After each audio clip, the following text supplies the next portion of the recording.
But how can you not be impressed with Teron Armstead's swag? I mean, he oozes swag.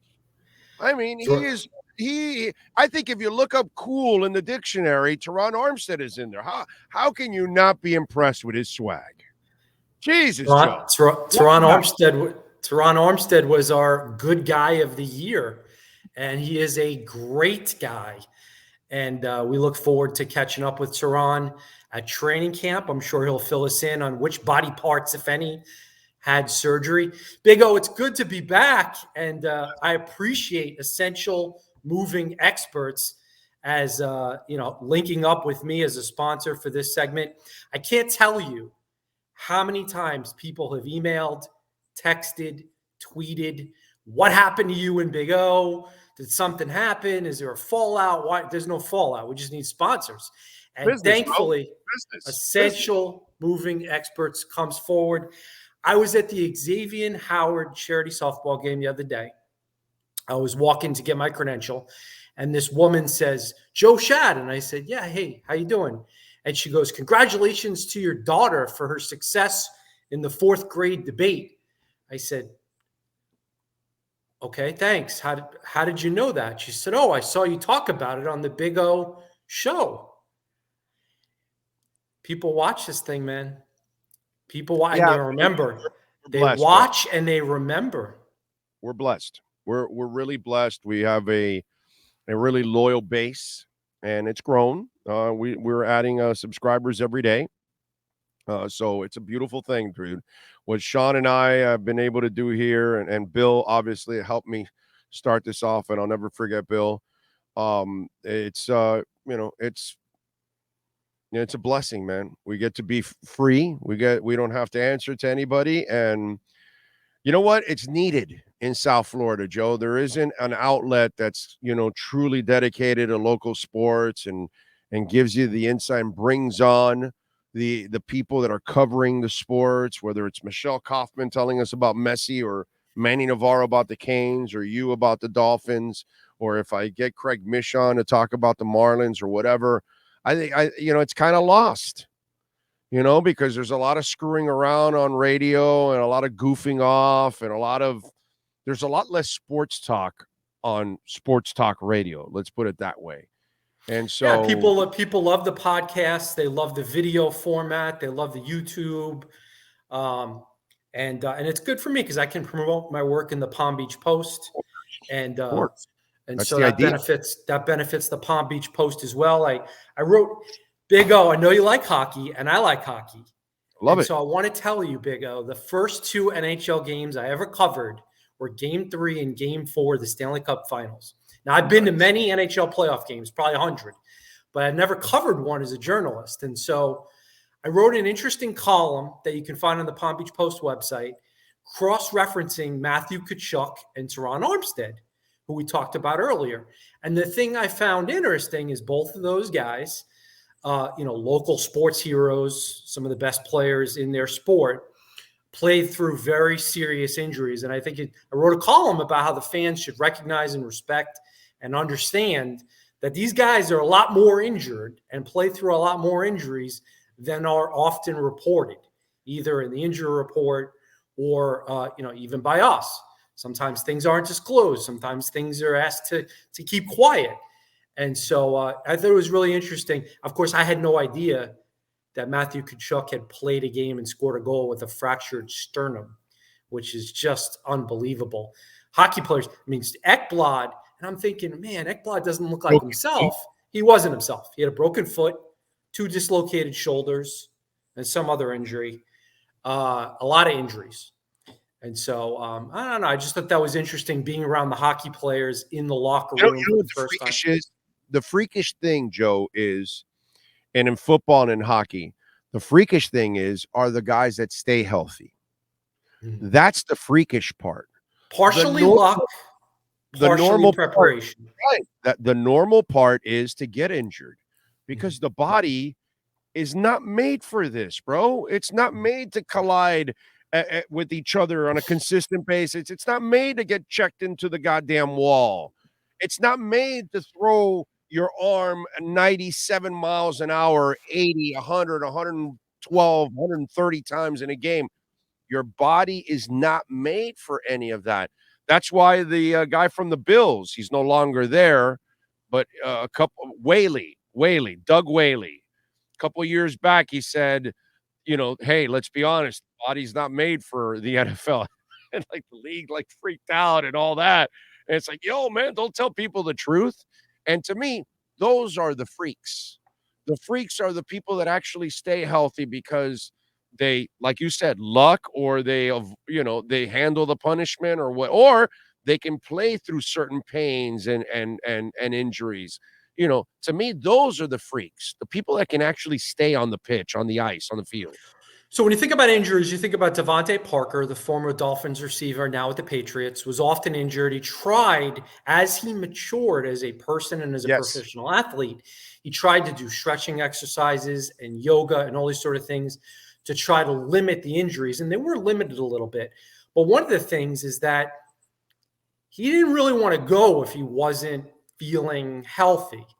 And a lot of guys do go when they don't feel healthy.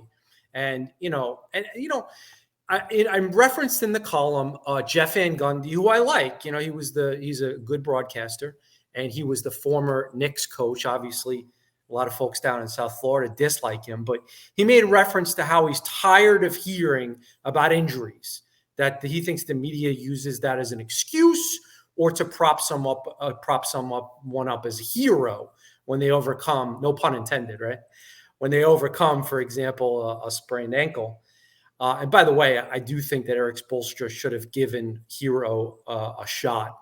Have you said that you think they should have given him a shot to play? See at least 5-7 minutes? Yeah. I'm on the other side. Okay. He wasn't available to you last year, and you got to one shot from the finals. He hasn't been available to you throughout this entire playoff run, and you're in the finals. He's been injured way too much. I would not take if I'm the Heat, I didn't want to I don't think he was going to make much of a difference. He's not going to win you the series. So I think if you're the Heat, you try to get him healthy so you can trade him this offseason. But if you put him out there in the finals and he re-injures himself, finals though, I mean, it's if the he's finals. spending, I know, but if he gives you a spark, I mean, listen, I'm not around the Heat, so would he have potentially provided a spark? Is he or is he not I have a question. I don't know this. Is he well regarded by his teammates? Does he provide an inspirational spark, or do you think there are some teammates who say, you know what, we don't need you? I don't know that. He's hit and miss. And at this point, a shooting hand foul. So now you want him, a shooting hand injury. So now you want him to come back and be himself. Wow. He looks fine in shooting practice. I mean, it's not hockey or football. You stand in the corner and shoot a three. I mean, he can do that. I get it. For him, I'd rather him stay healthy to try to trade him in the offseason because he's a trading piece, I don't know. In the offseason. I think Spoelstra went to sleep that night regretting his decision to not give Hero at least 5 or 10 minutes. How could he not? How could he not regret that? Maybe not. Who knows? Maybe deep down inside, they're like, he's not going to really make us the difference. And we're going to play somebody less. Who are we going to bench? Duncan. We're going to bench, whoever. And those guys are too important to why you've gotten here.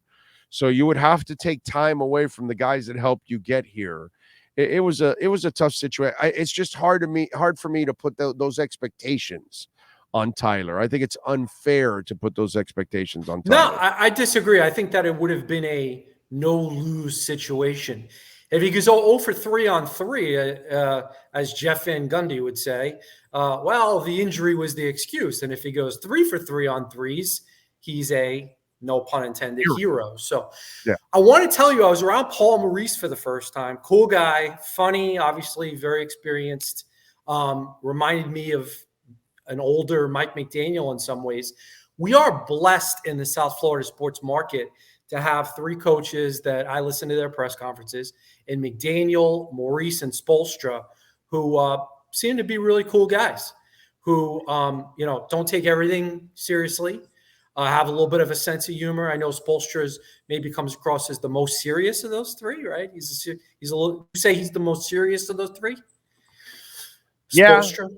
Yes. Yes. Which is yes, interesting because he's a young cat and he seems to have a personality, but he's got the arms folded thing, right? That's his thing, right? Yeah. Paul Maurice has that dry humor. So yes, you're correct on that. But Yeah. By but the way, one thing that all three coaches have in common is I like what's Schumacher that? too. I like Okay, yeah, Schumacher too. I don't know him. I mean, as a player, he Me neither. seemed to be like a guy who was going to be a manager. But I watch his press conferences and Okay. how he handles things. I like him. He has a little some to him. Is he like the other three where he's willing to like explain things? There's nothing worse than a manager that like recoils when you ask, "Hey, why'd you go with the lefty in the eighth? When you know, Yeah, why didn't you put the power bat in the ninth?" No, So that's good. We have four good managers and coaches. Yeah. No, I kind of like what Schumacher brings to the table, and he looks like he relates to the players too. On top of all of that, he's kind of young too. That helps out. All right. So, by the way, you said you were at the softball game, the X softball game. How much has X grown? Because I talked about this last week. I'm sorry, on Monday. Who was it with? No, it was with Poop yesterday. How much has X grown? Because think about this. X is not much of a talker. And yet he holds a charity softball game where he's kind of the mouthpiece.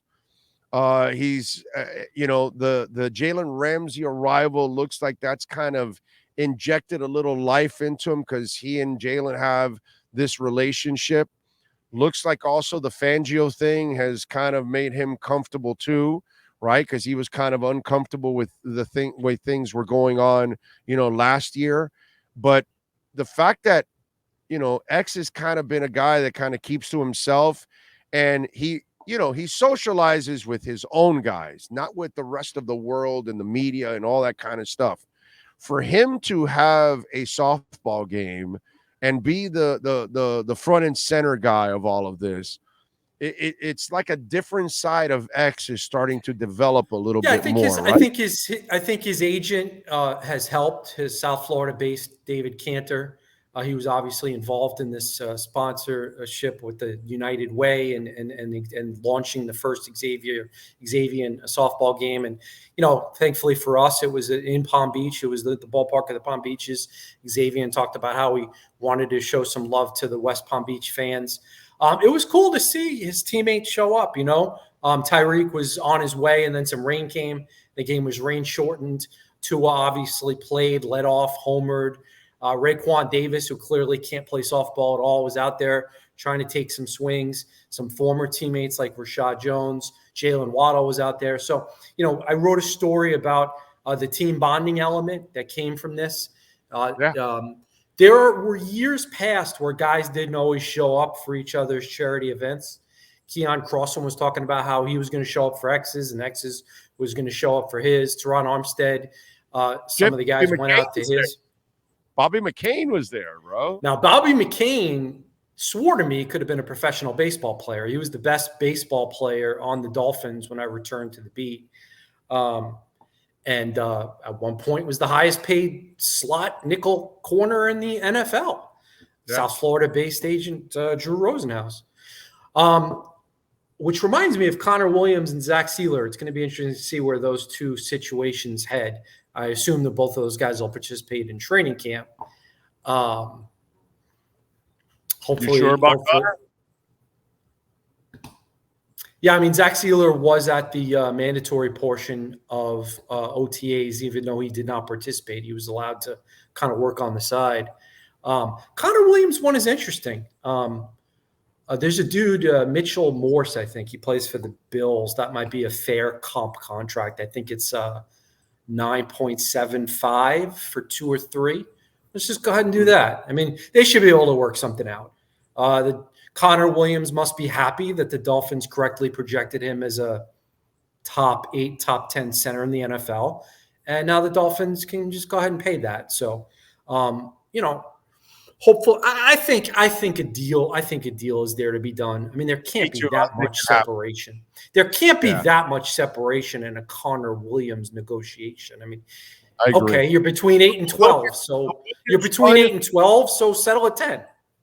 Yeah, the That's Wilkins my one thought. can Right. the Wilkins one can get hairy, but the Connor Williams one is really not that complicated, dude. Yeah, I It mean, does really is. anybody want to pay? With the Dolphins and general manager Chris Greer, and you know this as well as anyone, Big O, they don't like to pay defensive tackles, and they don't like to pay. Now, I know they paid Sue.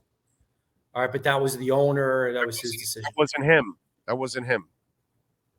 That was Mike Tannenbaum. Who was the Mike Tannenbaum was the general manager and executive vice president. And you know the story behind that, right? Ross ends up running into Sue at a Red Wings game.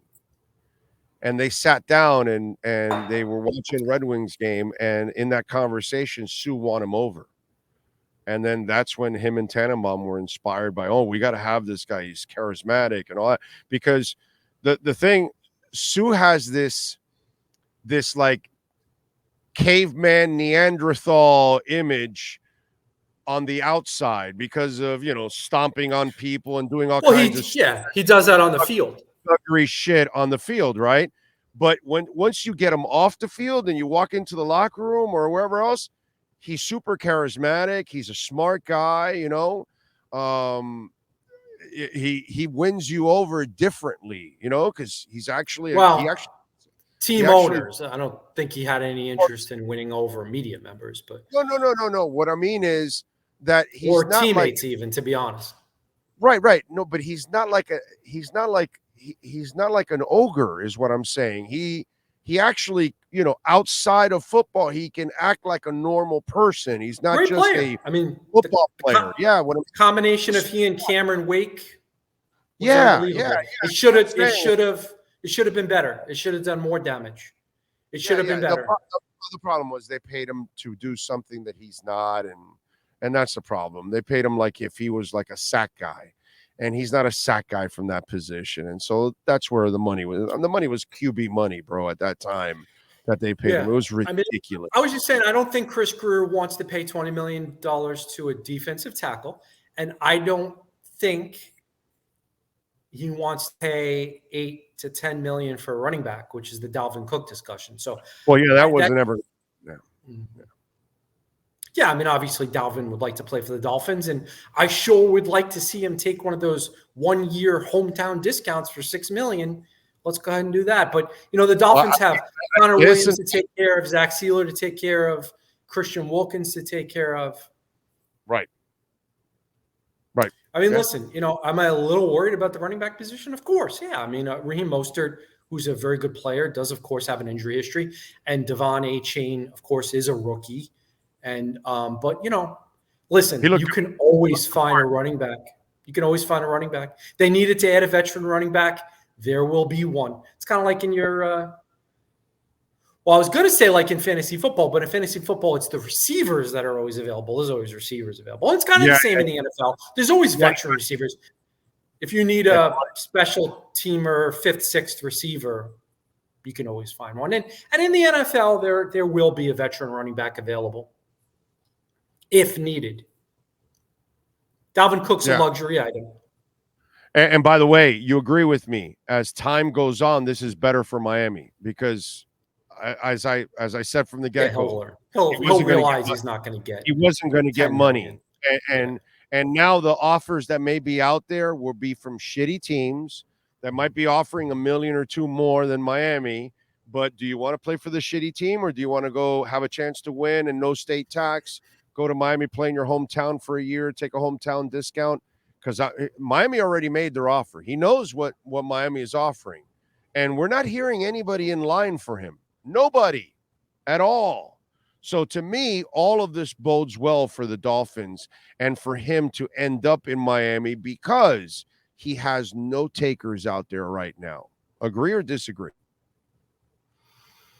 As time goes on, if there are no I mean, obviously, the longer it goes, the better it is for the Dolphins, and it would be better if they could clear up a little money with a Christian Wilkins extension.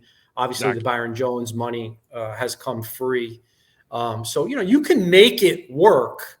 It's just that I don't think Chris Greer has it in his mind that he wants to. And Dalvin Cook is I wrote about this. Dalvin Cook is an excellent football player.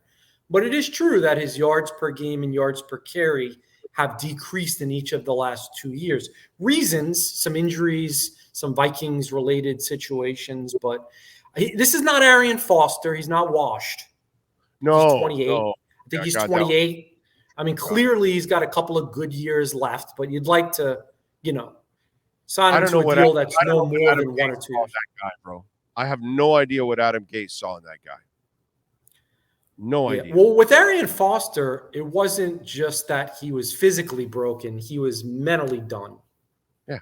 He was mentally done. And you got to make sure that the guy wants to play. There's only so many Nikola Jokic's. I was thinking about this when I kept seeing the video clips online.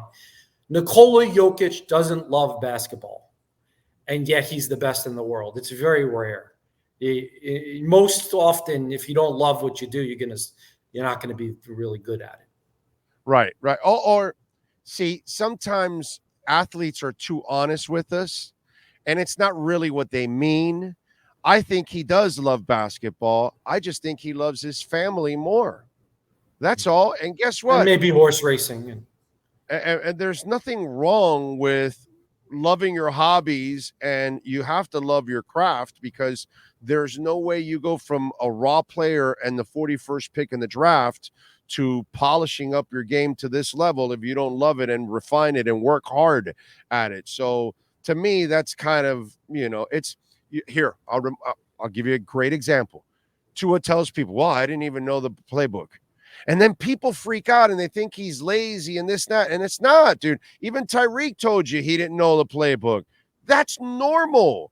If players are honest with you, they'll tell you their first year or two, their head is spinning, and they tell you they know, but they really don't know everything going on. Yeah, I mean, in the case of Tua, he did also indicate that he increased his level of preparation. So, as he should.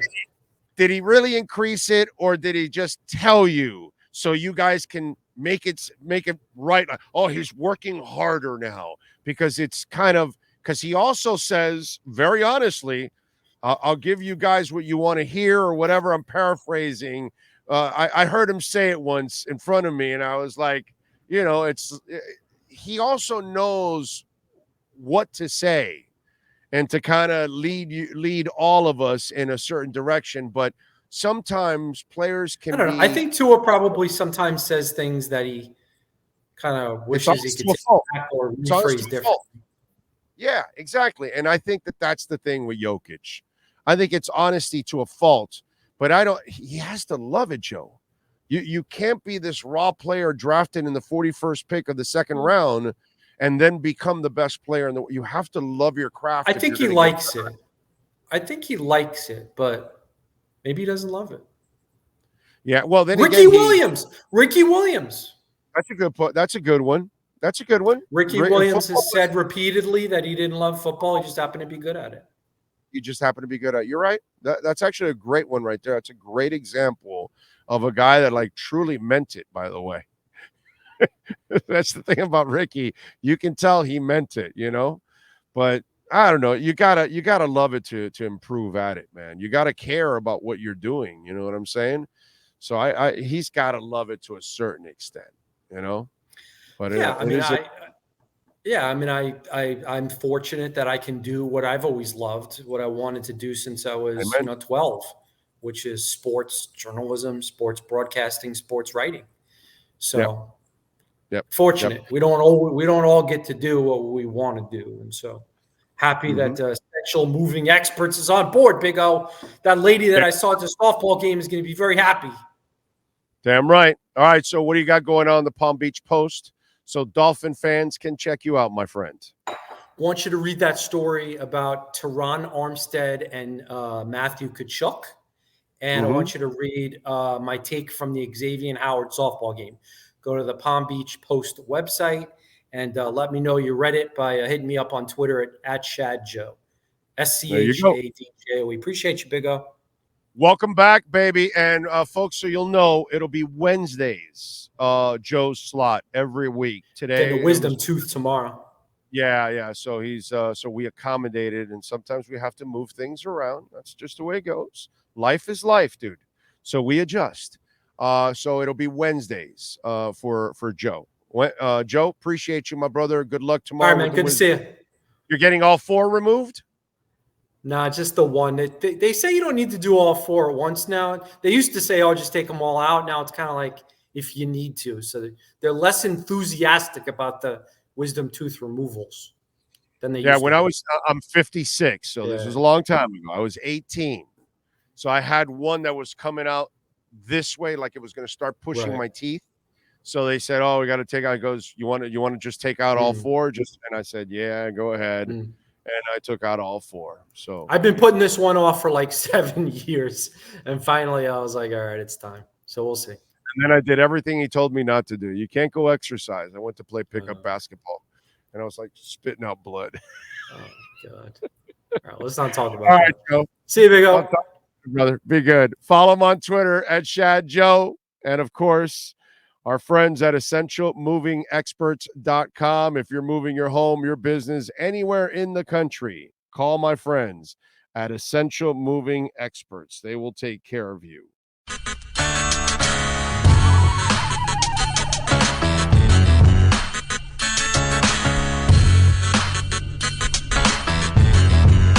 This is the Big O Show. This is the Big O Show.